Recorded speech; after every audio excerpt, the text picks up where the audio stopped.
The world has never been louder. Every moment feels like a storm, endless opinions, arguments, noise. Every screen tries to pull you into a war of emotions. You scroll, you listen, you react, and somewhere in the chaos, you lose the most important thing, your peace. We are surrounded by absurdity. People chasing fame more than truth. Outrage replacing wisdom. Comfort destroying discipline. And yet, in the middle of this storm, there is a voice, calm, timeless, unwavering. It whispers from the pages of history, from the lives of men who mastered themselves in the face of chaos. Men like Marcus Aurelius, Seneca, and Epictetus, the Stoics. They lived through wars, betrayals, and uncertainty. But they never surrendered their peace. They discovered a power the modern world has forgotten. The power to remain calm and strong, even when everything around you makes no sense. Today, we walk that path. We will explore how to stay calm and strong in the face of the absurdity of the world. How to live with wisdom, love, and discipline when everything tempts you to lose control. Philosophical reflection.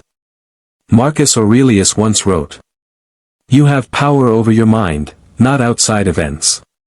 Realize this, and you will find strength." To the Stoics, calm was not weakness. It was mastery. It was the quiet understanding that the world will never be fully reasonable. But you can be. They believe that the universe is not designed to please you. It's designed to shape you. And the way it shapes you depends entirely on how you respond. The Stoics saw absurdity as the natural condition of life. People act irrationally. Fortune changes without warning. Death comes for the innocent and the guilty alike. So they asked a simple, eternal question. If we cannot control the world, how do we live well within it? Their answer was both simple and profound. By controlling ourselves. Epictetus taught that the first lesson of wisdom is to separate what is up to us from what is not up to us. We cannot control other people, luck, or the passing of time. But we can control our judgments, our actions, and our inner state. Seneca said, "We suffer more often in imagination than in reality." And he was right.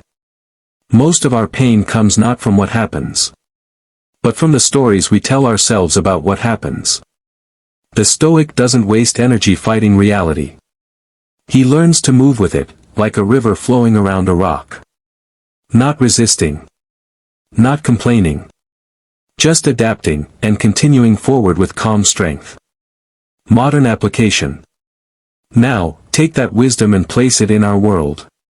A world of screens, headlines, notifications, and noise. We live in an age of endless reaction. Every opinion demands your outrage. Every event becomes a battlefield. Every scroll offers a new reason to be angry or afraid. The absurdity of the modern world isn't just in politics or society. It's in how easily we let external things own our peace. You wake up, check your phone, and suddenly you're comparing your life to a stranger's highlight reel. You hear bad news, and it ruins your mood for the day. Someone criticizes you online, and it feels personal. As if a random comment has the power to define your worth. The Stoic answer. Step back. Observe. Don't let the absurdity of the world dictate your state of mind. You are not your emotions. You are the observer of them. And when you learn to watch without reacting, you reclaim your freedom. Calm is not indifference.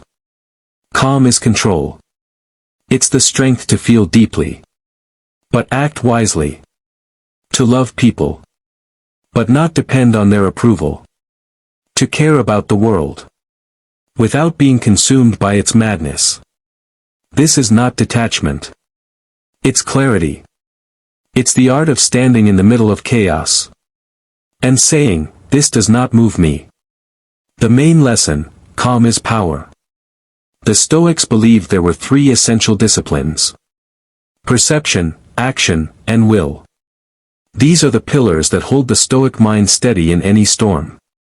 Perception, how you see the world.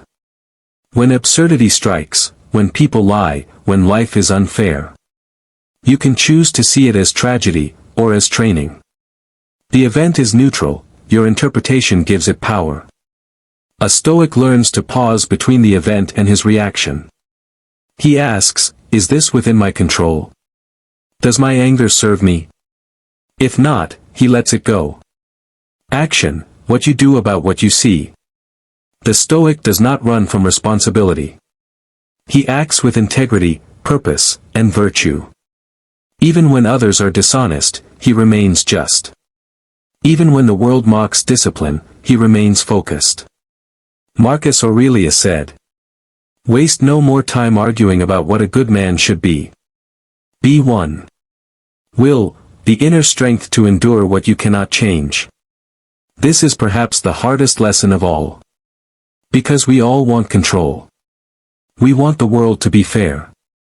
We want life to reward our effort. But it doesn't always work that way.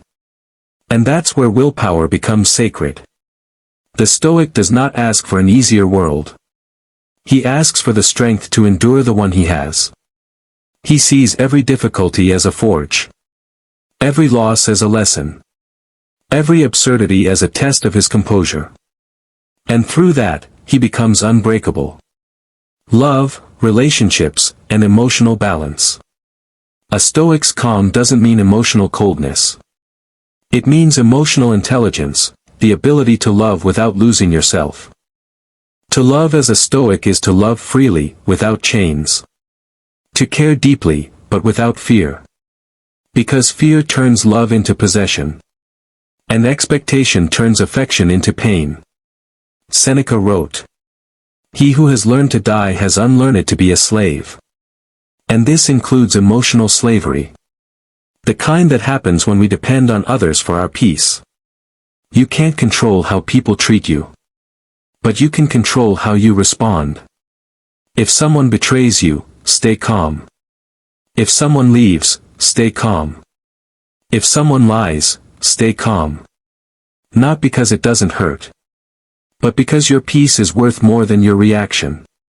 In relationships, calm is love's highest form. It's patience, forgiveness, and understanding. It's realizing that people are imperfect. And choosing to respond with grace instead of judgment. When you master calm, you master connection. You no longer cling, you simply care. You no longer demand, you simply give. And in that, love becomes what it was meant to be. Pure, peaceful, and free. The discipline of daily calm. Calm is not found once, it is built every day. It's a discipline, not a destination. Marcus Aurelius practiced morning reflection. Each morning, he reminded himself, "Today I shall meet with interference, ingratitude, insolence, disloyalty, ill will, and selfishness." He didn't say it to complain. He said it to prepare. He knew that expectation creates frustration. So he chose to expect imperfection, and remain calm anyway. Each night, he practiced evening review. Asking himself, where did I lose my calm today? Where did I let emotions lead instead of reason? Through this daily awareness, calm becomes muscle memory. You train your mind to pause before reacting.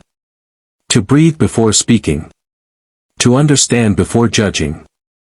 Modern life offers 1,000 chances a day to practice this. Someone cuts you off in traffic, practice patience. Someone insults you online, practice silence. You fail at something important, practice acceptance. Each act of restraint strengthens your character. Each act of awareness expands your peace. That's how calm is built. Not through isolation, but through discipline. The inner citadel. Marcus Aurelius spoke of the inner citadel. The mental fortress no one can conquer but you. The absurd world will test your walls every day. People will misunderstand you. Fate will surprise you. Emotions will tempt you. But the citadel stands strong when guarded by reason. You cannot control the storm. But you can become the mountain it breaks against. You cannot silence the world. But you can choose silence within yourself. Your peace is your fortress. It's the place you return to when the world tries to pull you apart. Guard it fiercely. Protect it like sacred ground. Because once you lose that inner calm, you lose your power. And once you find it, nothing outside you can defeat you again. The true meaning of strength. Strength is not aggression. It is not loud. It is not violent. True strength is composure. It's the ability to act with clarity when others act with chaos. To forgive when others seek revenge. To keep faith when others fall into despair. The Stoic does not seek applause. He seeks alignment, with reason, with virtue, with truth. He knows that calm is not the absence of emotion, but the mastery of it. He feels anger, but doesn't obey it. He feels sadness, but doesn't drown in it. He feels love, but does not lose himself in it. Strength, in the Stoic sense, is the quiet confidence of one who has conquered himself. When the world shouts, he listens. When the world rushes, he slows down. When the world demands reaction, he chooses reflection. That is real power. Conclusion and call to action. The world will always be absurd. It always has been. But absurdity is not your enemy. It is your teacher. It shows you what you can and cannot control. It challenges your peace so you can strengthen it. It forces you to choose, reaction or reason, panic or perspective. Marcus Aurelius said, "The happiness of your life depends upon the quality of your thoughts. So guard your thoughts. They are the architects of your peace. Don't let the world rent space in your mind. Don't let chaos decide your character. Remember, you were not born to control the world. You were born to master yourself. Calm is not surrender, it's strength. Discipline is not restriction, it's freedom. And wisdom is not old, it's eternal. So when the world feels absurd, be the calm in the storm. When people lose their way, be the light that doesn't flicker. When everything feels meaningless, create meaning through your actions. That's what the Stoics did. That's what you can do. Because peace is not given, it's earned. And once you find it, you become unshakable. Final words. Stay calm. Stay strong. And remember, you have power over your mind. Not the world around you. That is your freedom. That is your strength. That is Stoicism.